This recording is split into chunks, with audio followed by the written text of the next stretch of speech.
একটা কথা বলে রাখি, আমাদের সমাজে এখন একটা কথা খুব প্রচলিত হয়ে গেছে। আমরা মনে করি দান সদকা মানে মসজিদ আর মাদ্রাসা। এটা কিন্তু আমাদের মাথার মধ্যে খুব একটা শ্রেণীর মধ্যে ঢুকে গেছে। দান মানে মসজিদ, দান মানে মাদ্রাসা, এটাই সদকায়ে জারিয়া। জি না ভাই, আল্লাহ রাব্বুল আমিন কিন্তু দানের যে খাত বর্ণনা করেছেন, এই দানের খাতে আল্লাহ কিন্তু মসজিদের কথা আগে বলেন নাই, মাদ্রাসার কথা বলেন নাই।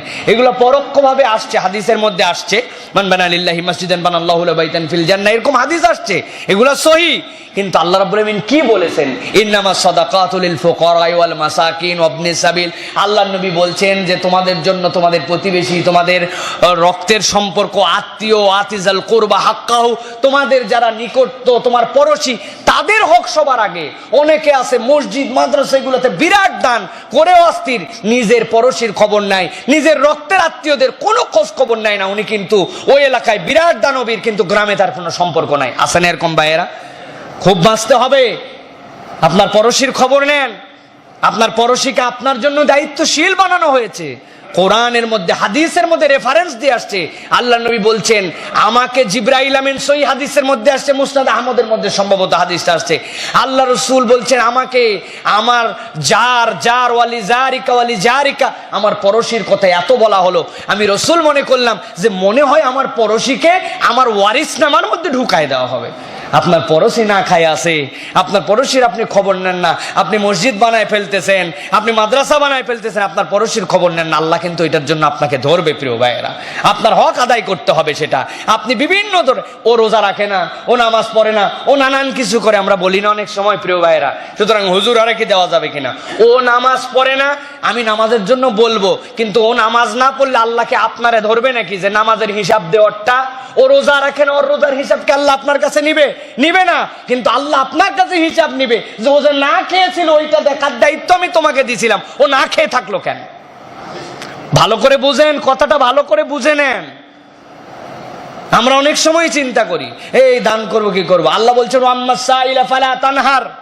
ইমানদারের দেখার দায়িত্ব আছে যে সে অন্যায় করে কিনা, এই টাকা দিয়ে অন্য কিছু করে কিনা, সেটা তার হালাল দান, হালাল সেক্টরে যায়, দেখার দায়িত্ব আছে। তবে আল্লাহ বলছেন অল ওভার, ওয়াইন্নাস সাইলা ফালা তানহার, যদি চাই তারে ফিরাস না। ও কি করবে না করবে পরেরটা আল্লাহ দেখবে। তোরে চাইছে, তোর কাছে মালিক ছিল, তুই দান করে দিছিস, আল্লাহ দেখবে তুই দিছিস কিনা। প্রিয় ভাইয়েরা, এই আমলটা আপনার আমার জন্য করতে হবে। খালি আমরা মসজিদ মাদ্রাসা এতিমখানা এই সারা মনে আমাদের কোনো দানের জায়গা নাই, পড়োশীর খবর নাই, মহল্লাবাসীর খবর নাই, দুস্থদের খবর নাই, নিজের এলাকার খবর নাই। আমরা আছি শুধু এইটুকু নিয়ে। আমি নিরুৎসাহিত করতেছি না, অবশ্যই মসজিদের দান সর্বোত্তম দান। এখানে যাকাত দেওয়া যায় না, ফিতরা দেওয়া যায় না, অন্য কিছু দেওয়া যায় না, নিরেট দান দেওয়া যায়, আর ওইগুলাতে সব দেওয়া যায়, এটা উত্তম। কিন্তু আপনার পড়োশীর খবর নেন প্রিয় ভাইয়েরা।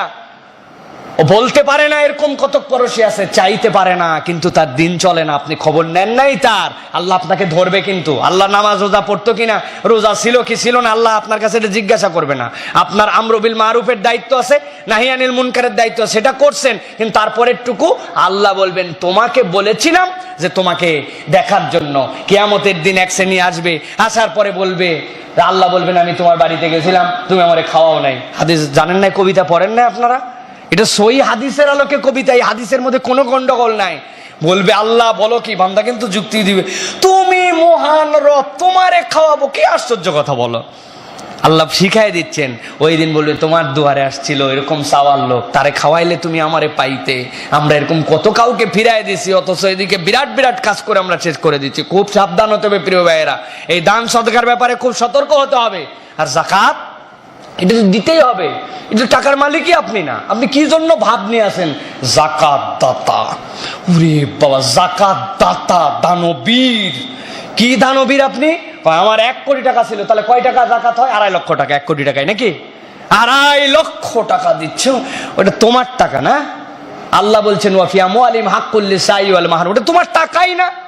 তুমি তো মালিক হচ্ছ 97,50,000 টাকা, ওই 2.5 লক্ষ টাকা তোমারই না, ওটা আল্লাহর টাকা তুমি দিয়ে দিচ্ছ। তুমি তো বাঁচতেছো যে আল্লাহ আমারে বাঁচাও, তোমার ভাগ আমি দিয়ে দিলাম। প্রিয় ভাইয়েরা, এই কনসেপ্টটা যদি থাকতো তাহলে একটা যাকাত আদায় অনাদায়ী থাকতো না। আমাদের যাকাতিরা মিলিয়ন টাকার যাকাত থাকে, 10 লক্ষ 20 লক্ষ টাকা দিয়ে উনি যাকাতি, উনি দানবীর, বিরাট দান করে অমুক মাদ্রাসার সভাপতি হয়ে গেছে, উনি যাকাত দিয়ে সভাপতি মাদ্রাসার। এই দানের আরেকটা চ্যাপ্টারের নাম হচ্ছে হাদিয়া, গিফট। এইটাও আপনাকে আমাকে করতে হবে। খালি দান না, কমন দান না। আপনি আপনার স্ত্রীকে কি দান করবেন নাকি, আপনার আব্বাকে দান করবেন নাকি, আপনি সেখানে গিফট করবেন। এই গিফট দেওয়াটা অনেক বড় একটা নিয়ামত। এইটা হচ্ছে বড় হৃদয় বানায়, ভালোবাসা বৃদ্ধি করে। রসুল সাল্লাল্লাহু আলাইহি সাল্লাম বলেছেন, আমার কথা না, আল্লাহ রসুল সাল্লাল্লাহু আলাইহি সাল্লাম বলছেন, আমি রসুলের জন্য সদাকা হারাম, হাদিয়া জায়েজ। রসুল বলছেন আমি হাদিয়া নেই, আমি হাদিয়া দিই। হাদিয়া নেওয়াই খালি সুন্নাত না, হাদিয়া দেওয়াও সুন্নাত। আমরা খালি তো নেওয়ার তালে আছি, দেওয়ার তালে আমরা নাই। হাদিয়া, বাপকে হাদিয়া দেওয়া, বউকে হাদিয়া দেওয়া, ভাইকে হাদিয়া দেওয়া, বন্ধুকে হাদিয়া দেওয়া, মুরব্বীকে হাদিয়া দেওয়া। আমার যার সাথে অন্তরের সম্পর্ক, মহাব্বত, আমার সামর্থ্য অনুযায়ী আমি তাকে একটা গিফট করতে পারি। আমরা গিফটের কালচারের মধ্যে নাই প্রিয় ভাইরা। গিফট করে কি, দোস্ত এই তোর বেনসনের প্যাকেটের একটা সিগারেট দে। আরে এই সিগারেটটা আমারে দিয়ে দিস, গিফট করলো এটা। এই হারাম গিফটের কোনো খাওয়া নাই প্রিয় ভাইয়েরা। আপনি একটা টুপি দিয়েছেন, তাকে গিফট করেছেন, আপনি তার সুন্দর, কত ধরনের কত যে কথা আসে এর মধ্যে। সুবহানাল্লাহ। রমজানের টিপসের মধ্যে আপনাদের কাছে বলেছি, গিফটের টিপসের মধ্যে আপনার বাপ, আপনার মা, যেই বাপ মাকে আপনি যা দেন তাতেই খুশি হয়। বয়স হয়ে গেছে, তাদেরকে যা দিবেন তাতেই তারা সন্তুষ্ট হয়। বলছেন আব্বা চলো তো তুমি আমার সাথে একটু। কই যাবি রে বাবা, আমার তো শরীর চলে না। আবার কোথায় নিয়ে যাবি? যাচ্ছেন দোকানে নিয়ে গেছেন, আব্বা দেখো তো কোন জুতাটা তোমার পছন্দ হয়। উনি কিন্তু পছন্দ করবে না। আমাদের বাপদের যা দিবেন তাতেই খুশি হবে, কিন্তু তারপরেও 2-3টা জুতা পরে একটা আব্বা তোমার এই জুতাটাই মনে হচ্ছে সবচেয়ে সুন্দর লাগছে। মুরব্বী মানুষ, ওনার কিসের সৌন্দর্য, কিসের অসৌন্দর্য। তারপরেও ওই ব্যক্তির কাছে আপনি সারাদিন বলবেন আব্বা আমার জন্য দোয়া করো, আমার জন্য দোয়া করো, আমার জন্য দোয়া করো। আর একটা কাজ করবেন, তাকে একটু কষ্ট করে গাড়িতে তুলে রিক্সাতে করে নিয়ে গেছেন, লুঙ্গিটা ওইটাই দিছেন, কিন্তু তাকে নিয়ে যেয়ে দিছেন, তাকে কিনে সাথে নিয়ে দিছেন। এমন অন্তরের মধ্যে খুশি হবে, আল্লাহর আরশ পর্যন্ত আপনার জন্য দোয়া পৌঁছায় যাবে। মানুষকে খুশি করার মধ্যে এই বরকত আছে। দান করার ক্ষেত্রে আপনার নিকটাত্মীয়রা বেশি অগ্রাধিকার পাবে। আপনি যখন সাদাকা করবেন, দান করবেন, কিছু টাকা আপনি গরিবের মাঝে বিতরণ করতে চাইবেন, সেক্ষেত্রে আপনার যারা ক্লোজ রিলেটিভস আছে, নিকটাত্মীয়, তারা বেশি হকদার, তারা এক্ষেত্রে অগ্রাধিকার পাবে। সুনানে নাসাইতে একটি বর্ণনা এসেছে, আল্লাহর হাবিব সাল্লাল্লাহু আলাইহি ওয়াসাল্লাম বলেছেন, ইন্না সাদাকাতা আলাল মিসকিনি সাদাকা। মিসকিনকে যখন সাদাকা দেয়া হয়, এটা শুধু সাদাকারই সওয়াব হয়।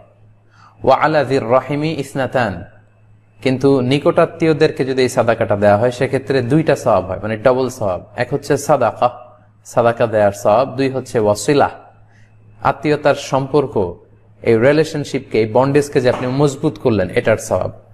তাই আমরা যখন দান করব, দানের ক্ষেত্রে আমাদের নিকটাত্মীয়রা এই দান পাওয়ার ক্ষেত্রে বেশি প্রায়োরিটি পাবে, অগ্রাধিকার পাবে। এটা আমরা খেয়াল রাখার চেষ্টা করবো ইনশাআল্লাহ। আত্মসম্মান বোধের কারণে যারা মানুষের দুয়ারে দুয়ারে বা দাঁড়ে দাঁড়ে যে হাত পেতে বেড়ায় না, এই সমস্ত লোককে খুঁজে খুঁজে দান করা উচিত। আমি আবার বলছি, নিজেদের আত্মসম্মান বোধের কারণে, আত্মসম্ভ্রমের কারণে যারা মানুষের কাছে হাত পেতে বেড়ায় না, এই জাতীয় লোককে আমাদের খুঁজে খুঁজে বেছে বেছে তাদের কাছে আমাদের দান পৌঁছে দেওয়া উচিত। কিছু লোক আছে, তারা এতটাই আত্মসম্মান বোধকে লালন করে যে তাদের ঘরে খাবার নেই, তাদের পেটে খাবার নেই, ক্ষুধা, কিন্তু মুখ ফুটে তারা কারো কাছে বলতে পারে না। গরিবদের এই সমস্যাটা হয় না। যারা মানুষের কাছে চেয়ে অভ্যাস, তারা এ বাড়িতে যায়, এর কাছে যায়, ওর কাছে যায়, এখানে দান করা হচ্ছে, এখানে যে লাইনে ধরে হাত পাতে, ওখানে যে লাইন ধরে হাত পাতে। কিন্তু কিছু লোক আছে, তারা আত্মসম্মানের কারণে কোথাও লাইন ধরতে পারে না, কারো কাছে বলতে পারে না। তারা এমন ভাবে চলে, তাদের ভেতরকার কষ্টটা, এই কষ্ট তাদেরকে দুমড়ে মুচড়ে একেবারে শেষ করে ফেলে, কিন্তু তারা কারো কাছে মুখ ফুটে কিছু বলে না। ইসলাম আমাদেরকে শিখিয়েছে যে ওই সমস্ত লোকদেরকে খুঁজে খুঁজে তাদের হাতে তোমার সাদাকা পৌঁছে দাও। এবং কালামুল্লাহ মাজিদে আল্লাহ তাআলা এ ব্যাপারে আমাদেরকে সূরাতুল বাকারার 273 নম্বর আয়াতে বলেছেন, ইয়াহসাবুহুমুল জাহিলু আগনিয়া মিনাত তাআফফুফ তা'রিফুহুম বিসীমাহুম লা ইয়াসআলুনা আন-নাসা ইলহাফা। মূর্খরা, কিছু নির্বোধ লোকেরা তাদেরকে দেখে মনে করে যে তারা ধনী, আসলে তারা ধনী না। তাদের আত্মসম্মানের কারণে তারা মানুষের কাছে চেয়ে বেড়ায় না, হাত পেতে বেড়ায় না। আমাদের উচিত তাদের কাছে আমাদের দানগুলো পৌঁছে দেয়। আল্লাহ রসুল সাল্লাল্লাহু আলাইহি ওয়াসাল্লাম বলছেন, মান আরাদা ইউনসা ফি আজালিহি ওয়া ইউবারাকা লাহু ফি রিজকিহি ফালিয়াসিল রাহিমা। সহিহ বুখারী সহ অন্যান্য সকল গ্রন্থে রয়েছে, যদি কেউ চায় যে আল্লাহ তার আয়ু বাড়িয়ে দেন এবং তার রিজিকে বরকত দেন, তাহলে তার একমাত্র করণীয় সেজন্য পিতামাতার মাধ্যমে যে আত্মীয় স্বজন ভাই বোন বা যত দূরে যায়, এদের সুসম্পর্ক রাখে, এদের সহযোগিতা করে সাধ্যমতো। পিতামাতা এবং ভাই বোনদের সহযোগিতা, তাদের সেবা, এটা আপনার সর্বোচ্চ নেকামল, সুবহানাল্লাহ। এবং এর মাধ্যমে আল্লাহ আপনার আয়ু বাড়াবেন, বরকত দেবেন। ইনশাআল্লাহ তাআলা। দ্বিতীয় যেটা হলো যে ভাই বোনের পাশে না দাঁড়িয়ে আপনি যদি অন্য দান করেন, আমরা সবাই জানি আল্লাহ যাদের প্রাচুর্য দিয়েছে অনেকেই দান করেন।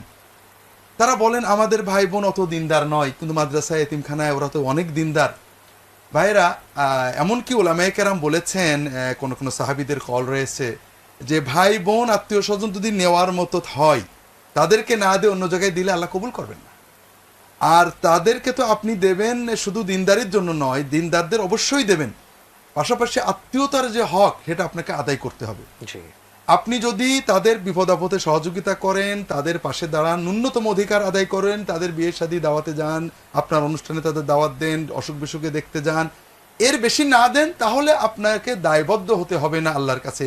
তবে যত বেশি দেবেন সব তত বেশি হবে, বরকত এবং আয়ুতে বৃদ্ধি আল্লাহ তত বাড়িয়ে দেবেন। এটা হাদিসের শিক্ষা। কোরআন কারিমে এ ব্যাপারে অনেক বলা হয়েছে, হাদিস শরীফে বারবার বলা হয়েছে। অর্থাৎ বিষয়টা এমন হচ্ছে যে আমরা যদি আমাদের আত্মীয় স্বজনদেরকে যারা দরিদ্র তাদেরকে সহযোগিতা করি, দেখা গেল যে আত্মীয়তার বন্ধন সুদৃঢ় হলো, পাশাপাশি ধনী হিসাবে দরিদ্রকে যে সহযোগিতা করা হচ্ছে সেই সওয়াবটাও পাওয়া ডবল, যাচ্ছে। এটা হাদিস শরীফে এইভাবে আসছে সুবহানাল্লাহ। যে লাহু আজরান।